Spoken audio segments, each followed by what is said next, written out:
Hello, my loves. Welcome back. Long time no chat.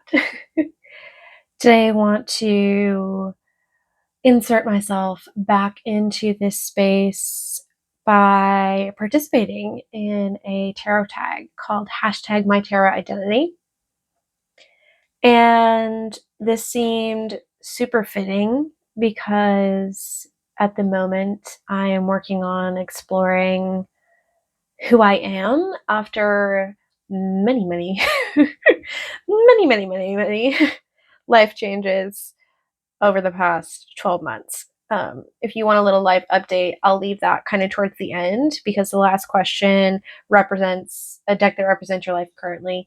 Feels more an appropriate time to share all of that. So if you're interested in more of my personal happenings, what's going on there, that will be at the end of the video. But I'm really excited to do this tag. I saw this on EA Tarot's channel, and she linked the original creator, who is Carrie's Mystical Musings. I'll leave both of their channels below. And I thought it was really fun to, yes, we're sharing decks, right? But it's about your personality, sharing more of who you are and using decks as like the explanation of that. So I'm really excited to dive into this and share some different aspects of myself with you. And even if you don't have a channel like, I do, or some of the other people during this tag do, I highly encourage you to do something like this just for your personal self because it's super interesting and enlightening and invites you to think outside the box in terms of who you are. So, without further ado, let's start with question number 1.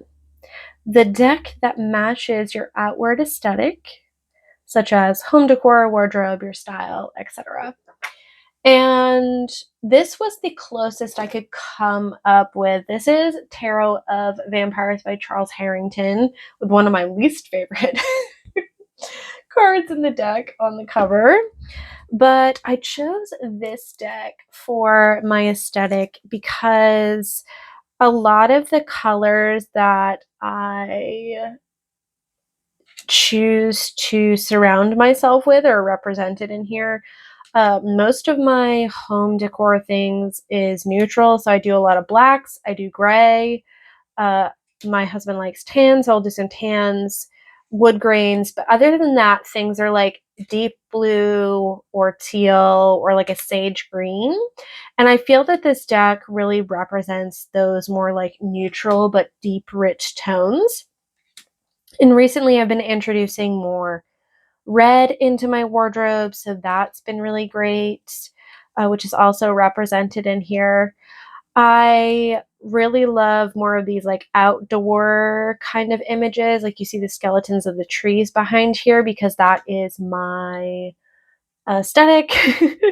I'm most comfortable when I live in the middle of the woods, like very nature based. I have live plants all over my house, and things are just kind of generally that like earthy plant feel mixed with like celestial space vibes. And occasionally I will throw in kind of this vibrant pop of color, which usually happens within my journals, not like my outward aesthetic. So that's something you'll kind of see pop up later on. But this was the deck that I felt most closely aligned with that kind of aesthetic. Like, this isn't very indicative of like how I dress every day. Just like 95% of my clothes are black. This is like me in an alternate dimension. The only thing that bothers me about this deck, and I didn't realize it was because of like the deep contrast to my aesthetic before, but picking this deck for this exercise made me realize there's a lot of like city landscapes or like places that are more populated, which is the more like couldn't be any further away from where I live or kind of my aesthetic in general. So those kinds of images in this deck really like rub me the wrong way. And I think it's because everything else about the deck feels so me. But anyway, that is the Tarot of Vampires by Charles and Craig. Can't forget the artist. But overall, honestly, I really enjoy this deck. It's a great all around reader. It kind of dips into that like romanticized vampire type thing. It's very practical for everyday readings, but also kind of for that more emotional depth. And this deck has made me think about certain cards in a new way, or not a new way, but just like having a new story or association with those cards. So that's always a fun time. I just have to give her a little shuffle. I tried to edge mine and then gave up. So that's why the edges are like that. But that is our answer to prompt number 1. Number 2, the deck that fits a hidden or guilty pleasure aesthetic you secretly love but rarely show. So this dips into what I was talking about kind of with those neon colors. And if you don't kind of experience me in my more like private setting in terms of like, I don't know, things I like in my journal, basically like my artistic side that's not like openly expressed in the way that I dress or in my home, then you would never know that I love bright, vibrant, rich colors. This deck kind of encompasses all of that. You have those deep blues and greens again with like the more like moody black, the greenery. Maybe I should have picked this deck. But then you have like these neon colors, and a lot of the times when I'm in my planner or in my journal, like I'm writing headers and things, I'm using like literally neon like markers. Because it just makes me happy. It makes me happy. So this deck is the Pleiadian Oracle. This is one that I inherited recently. We'll talk more about that at question 10 at the end of the video, like I said before. But this particular deck is just like, I love dolphins. I love ancient architecture. The pyramids, and it's just there's such a richness and a vibrancy to this that's like literally my personality in a deck. And something that people again don't often see from me because I'm usually just pretty basic, dressed in black kind of girl.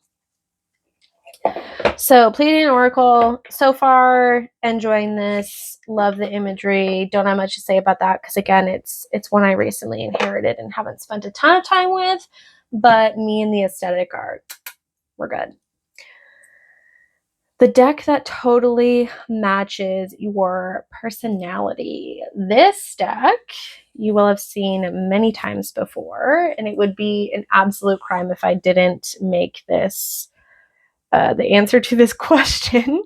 And this is the Haunted House Tarot by Sasha Graham.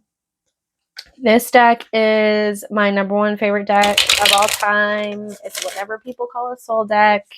There's just something intrinsically linked to me and my way of being through this deck. And why this deck fits my personality is because I'm just like secretly a little detective. Like I love a good story where like things went wrong and the house is haunted and you have to like snoop around and listen to like what's being said without being said and like investigate and put things together.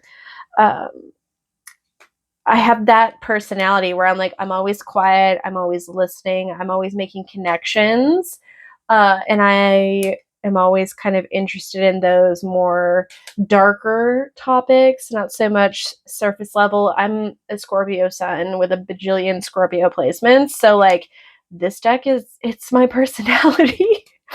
There's devils, there's angels, there's murder.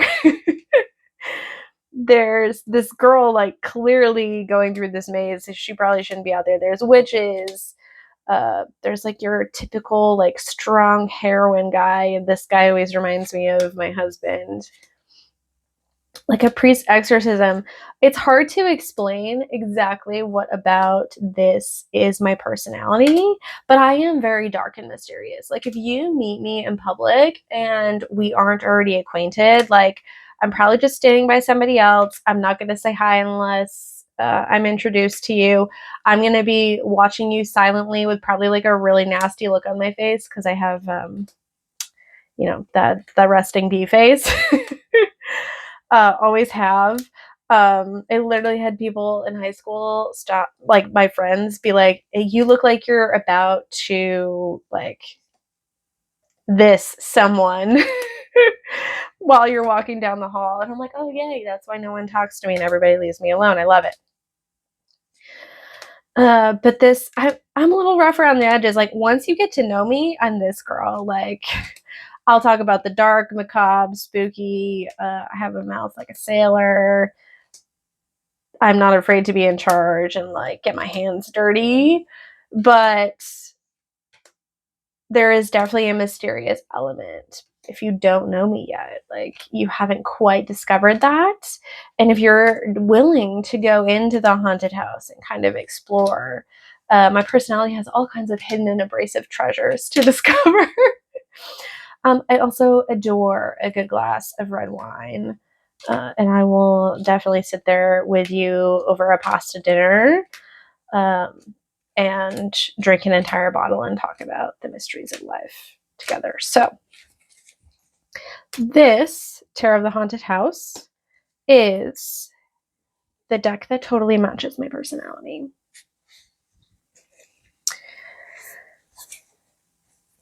Deck number 4, a deck that represents a fun fact or something unique about you. I don't know if this is a fun fact, but it's something that I just kind of briefly mentioned.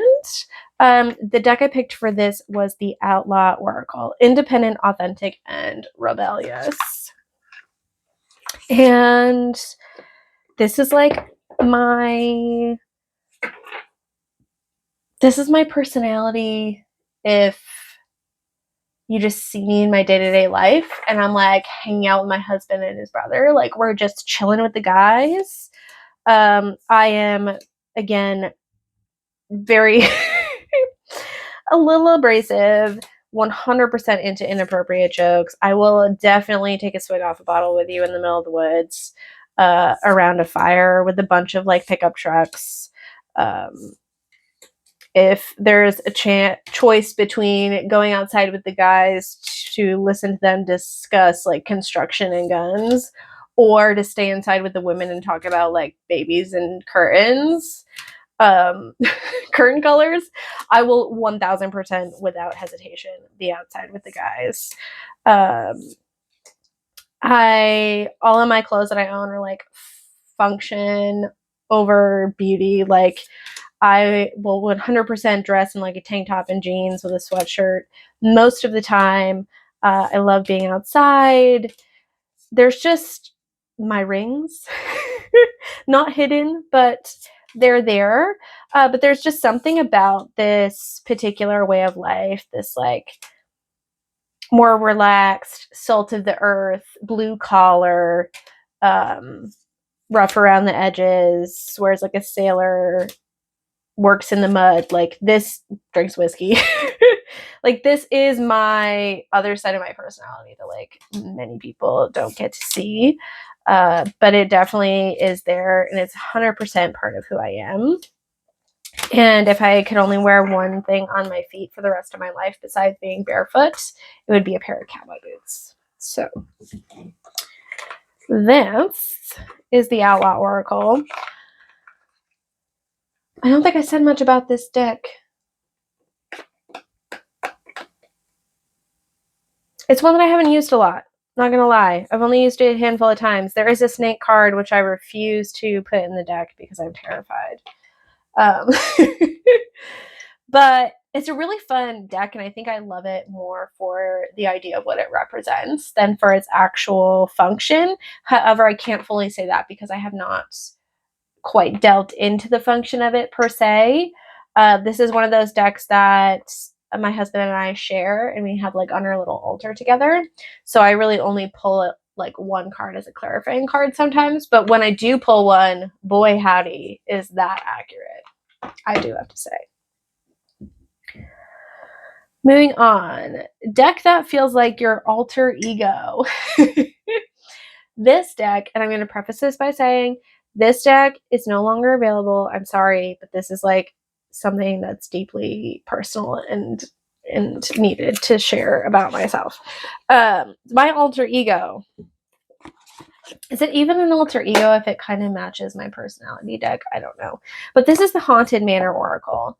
And my alter ego 1000% lives in a dilapidated, elegant Victorian castle.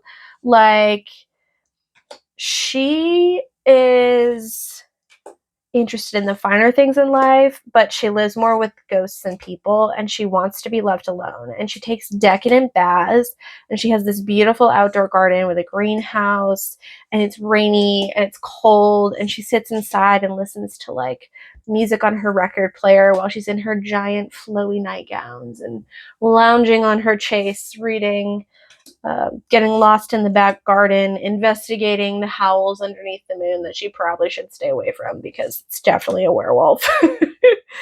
And she's just generally like a spooky bitch. Like, she definitely has one of these canopy beds.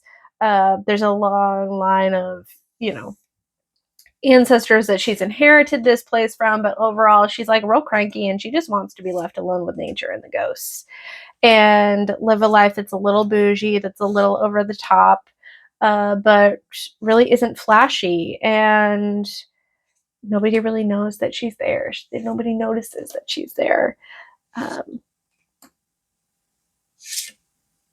But she is, and she's like the center of her own little spooky world. And like this, this is my alter ego. Something about Victorian architecture and like this very like soft, luxurious, dark, macabre feel. I think that you've kind of seen this across all of the decks that I've shown you, but there's something about the imagery of this deck that speaks directly to my soul every single time I pull a card. And like there's this deep longing in me that gets activated for like this scene, this place, this world that I just want to live in.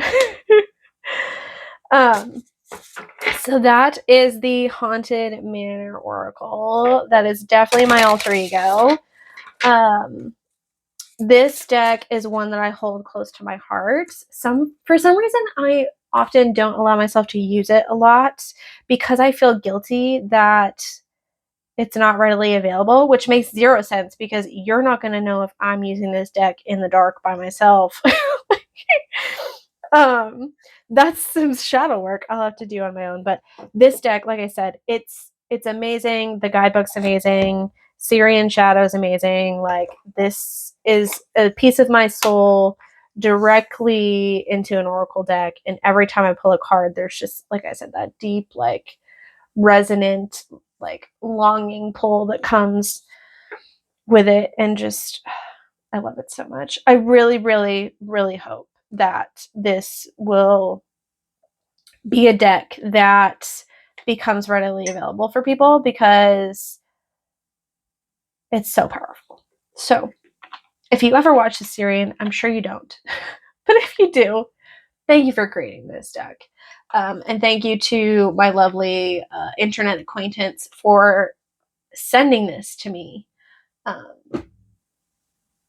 had a lovely person who I've done like deck swaps with send that to me because she won a copy after she already had one. And I'm so grateful because it's obviously I can't shut up about it, right?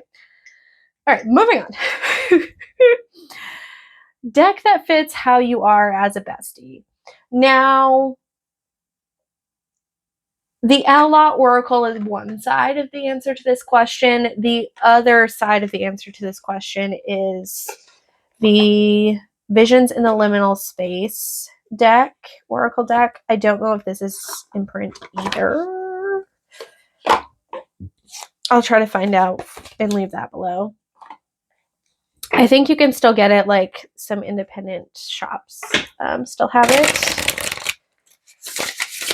Reminds me, I haven't seen anything from a Riffle in Time lately. I wonder if she accidentally got kicked off my YouTube feed or if she just hasn't posted anything in a while. Either way, I'm going to have to investigate that. It's a little side note you didn't need. But anyway, deck that fits how I am as a bestie. Aside from my very practical Outlaw Oracle persona, as a bestie, I am a no BS, give it to me straight kind of girl. I am deeply compassionate and will remind you of the beautiful workings of the universe, but I will also not let you get out alive without asking you the hard questions, and I expect you to do the same for me. As a bestie, we're dreamy, we're fun together, we're talking about nature and existential things and like alternate universes. Water is very important to me. And the passage of time and like spending time in like these cabins and by the lake and like we hit all the spectrums of life together. And like this deck, I often tell you to trust the process or kind of speak to you in riddles, talk about right timing, but I'm also going to call you out when like that's not for you, or maybe there's something else. Like, I'm just a shoot it to me straight kind of girl. Like, I love mystery. I love the esoteric topics. I love the macabre. I love to speak in riddles and talk about like deeply passionate things and like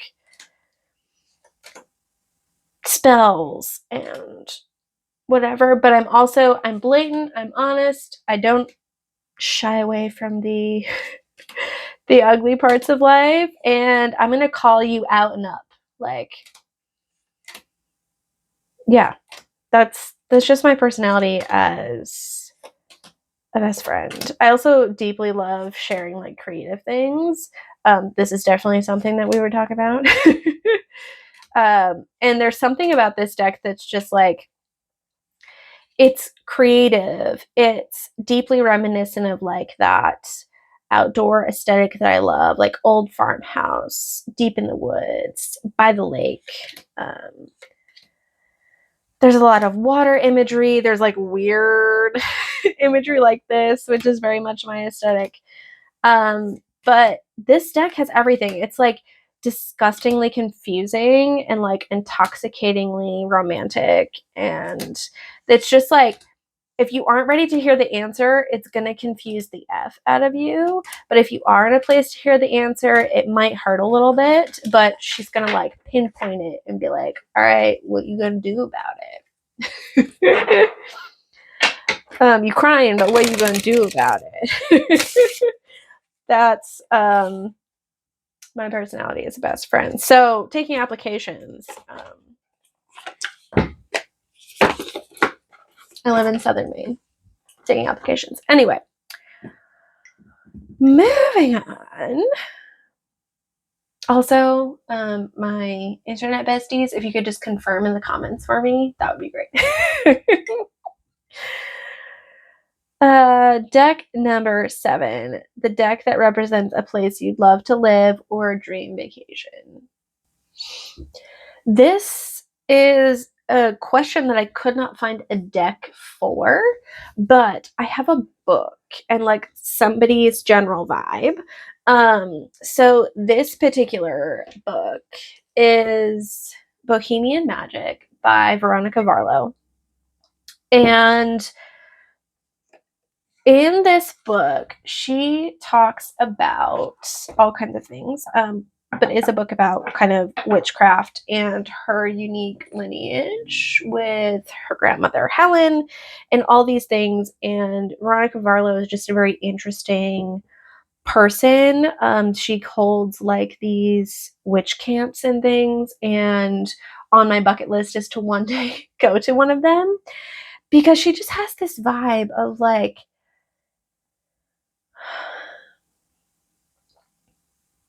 this witch that just like magic is normal and part of her everyday life, and it's not only woven into like regular life, but it's woven into just like her family structure and who and how she is.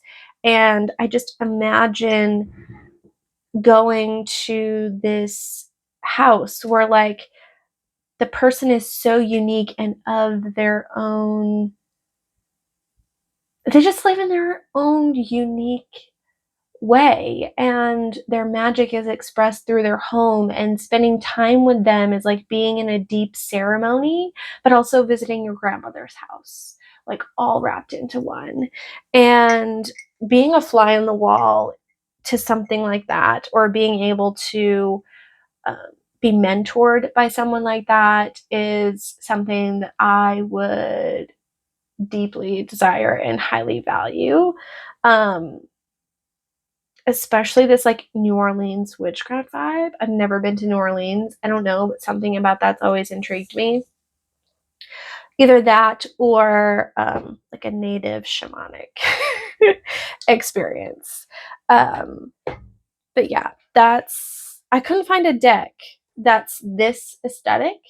If you know of one, please send it my way, because I would love to add that to my working decks. Let's see. Deck number 8, the deck that brings out your creative side. This was an easy one for me. This is the evidence-based magic deck. Now, this is not technically an oracle per se, but it does have oracle-ish messages that you can read. This is an art deck turned oracle by Eva. I'm not even going to mispronounce her name. Her artwork just speaks to my soul. It's like witchy and otherworldly and surreal, I think is what they consider that, like surrealism. And this just gets my creative juices flowing, like so much. Like I would 100% put like these on my wall. Like there's something that speaks so deeply to my like creative but also emotional mind with these, like symphony at 4 a.m. I love that she has like the titles on here are the titles of her paintings, which I really enjoy. Some of them have this beautiful like gold gilding, and this is one of those decks that just like inspires me to get in touch with my deep dark feelings and like spill it out through some type of collage art. The use of color also, this is very, again, like my aesthetic. You have the deep blues, the greens, lots of black, some of the more like vibrant pinks and reds and things, but for the most part, this is also just like my color aesthetic. And like I love stuff like this where it's like the symbolism of like a deeply meaningful, spiritual, existential, psychological theme that you can just like go inside yourself and explore for hours. Like that is my vibe. So this, and this one, I love the like devil meets the good. Like it just, there's something beautiful about this particular deck. And again, I this isn't one that I would pull out to clarify something, but it is something that I would use like as an inspiration card for the month, or just something to like muse on and journal about. That is kind of how I use this deck. So that's why I chose it as a deck that brings out my creative side. Like this particular image I had on my journal last year for quite a while. But I really enjoy this particular deck. Again, it's not like specifically an oracle deck, but the art was put together in a way that allows you to kind of flip open and see like, oh, so this is her painting. She painted it with like this medium on this like, oh my gosh, the word for that, substrate. And this year, this is what she titled it. But also there's like a little blurb that you can add to like your interpretation of it. And I'm just obsessed with this deck. My husband got me this for my birthday last year per my request. And I have zero regrets. So good. She has like an extension pack to this that I hope to get one day to like mix in with that, because that would be really fun for me. All right, 2 more questions. Deck number 9, the deck that represents the landscape of your dreams. You're about to learn more about me than you want. The deck that I chose that most closely aligns with this is Tarot V, and I adore this particular deck. But one thing that you need to know about my dreams is I don't often remember my dreams. When I do remember them, they are not pretty. They are often very disturbing, themed around survival of some kind. I'm usually in a panic having to escape from something. There's usually my loved ones around me who are either not helping or needing to be saved, or like there's just, you know, when you wake up and you're like, that was effed up. Those are my dreams.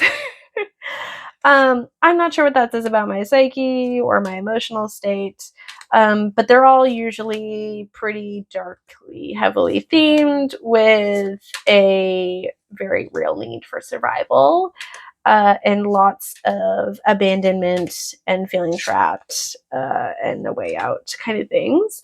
And this deck, as you can see from the imagery, very much aligns with that, like being in a terrifying place, and like you're around familiar people, but they're not really in it for your best interest. And there are monsters that go bump in the night, and you must figure out how to survive because resources are scarce, monsters are around every turn, and you aren't really sure what's going on because vampires have taken over the world, and this is not something that you have experienced yet, and you must learn how to forge a new way and let go of what no longer exists and make friends with these monsters, or else you would become a monster yourself, or perhaps you do have to become a monster yourself in order to quote unquote get out. So yeah, this this Tarot V represents the landscape of my dreams, but also I just really like this deck in general because even though it's a low Scarabeo deck and it has a little white book, there's so much story and depth and insight woven into the imagery of this deck that's actually like really profoundly pulled out in very few words in the guidebook. And this is a really great deck to explore shadow work in your inner emotions, as long as you're able to embody the energy of this little girl here in the strength card, where she's like confronting the monster. She's holding garlic and she's 1000% unbothered. She's ready to talk to him and possibly scold him for something. So that is really this deck in a nutshell. And I enjoy working with this one when it calls my name. So that is Tarot V.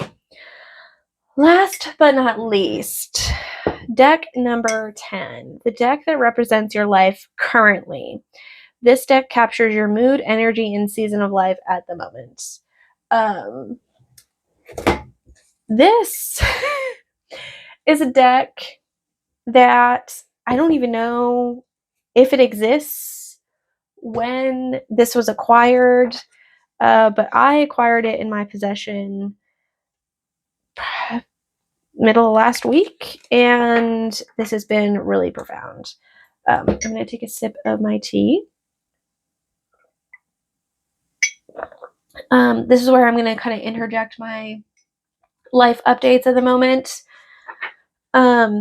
If you are not in a place where you would like to hear heavy topics, I suggest you find me on another day at this moment.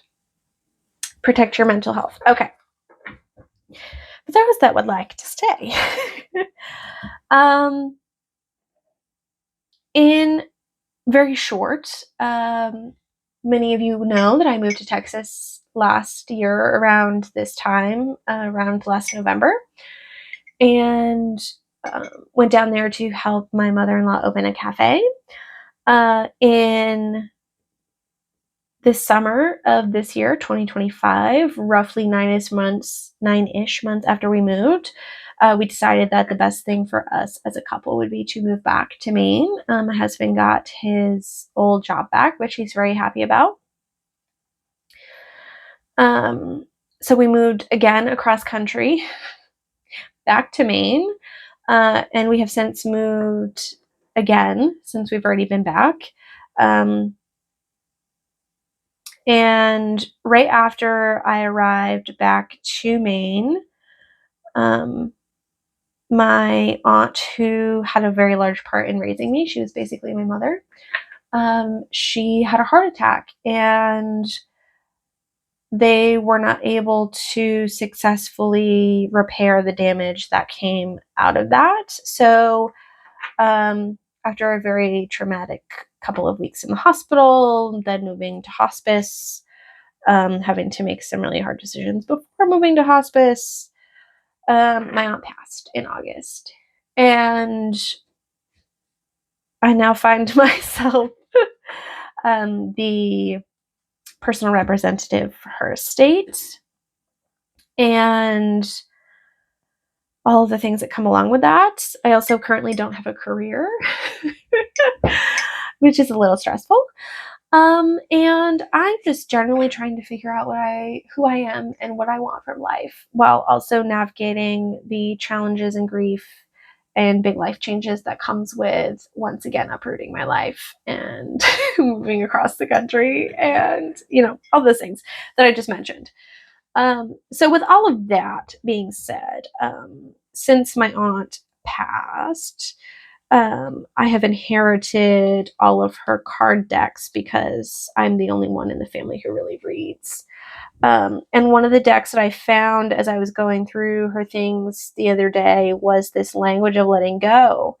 And she hadn't even opened the cards, funny enough. And I didn't think much of it. I just saw this card and was like, oh, whatever. I'll take it home, check it out, right?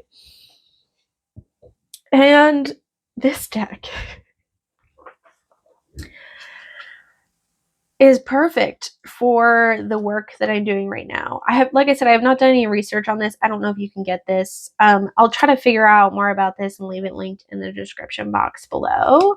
But this deck is profound. It's confronting, and it talks about really important self-growth, alchemical processes, existential things like healing. Like, it's just everything I ever wanted in like a shadow work book is in here. So let me, for example, show you the card that I got today. So this is Free Will is a Choice, Not a Decision. I adore the backings of this. And I bet this is on Make playing cards, actually. I don't know. Don't call me on that. Like I said, I have no idea. Anyway, free will is a choice, not a decision. It talks about how a decision is wrought with consideration. It is come to by a process of elimination. We eliminate all other options as being less desirable and landed a decision based on the factors involved. A choice is based solely on what one desires. Sometimes situations call for us to make a decision, and sometimes we must choose. Free will cannot be a decision, or it is not free will. It is the will of others or the will of your ego. And it goes on to talk about, basically you have free will, and are you choosing from your desires, or are you making a decision based on what is presented to you, or what beliefs you have formed, or what others have put in front of you? And this is a huge theme um, that I'm working with at the moment. I'm doing a lot of shadow work and looking at like who really is in charge of my life, and what it is what do I even desire, and who do I want to be, and how do I want to live. And I guess I'm having a midlife crisis. At 32, I'm having a midlife crisis. But yeah, that's the deck that represents my life currently, is just like learning to let go, and like being serious about like, let's not floofy like what do you want to desire and manifest and blah blah blah, but like let's actually like dig into some deep stuff, and like look at who you are and what you want, and be really honest about how those things are out of alignment, and how can we get there, and like move through beliefs and all that fun stuff. So that, to end on that heavy note, that is the hashtag my tarot identity tag. Thank you so much to the creators of this tag, and to EA Tarot, who did it so that, because she's the reason that I saw it, even though she didn't create it. This was an exercise that I really, really needed at this moment in time in my life. And I am so happy to be able to not only explore myself in this way via the prompt, but to share more about myself with you, and see if I can find some new besties along the way. That is it for me today, my loves. Thank you so much for joining me. I will catch you in my next video. Take care, my loves. Bye.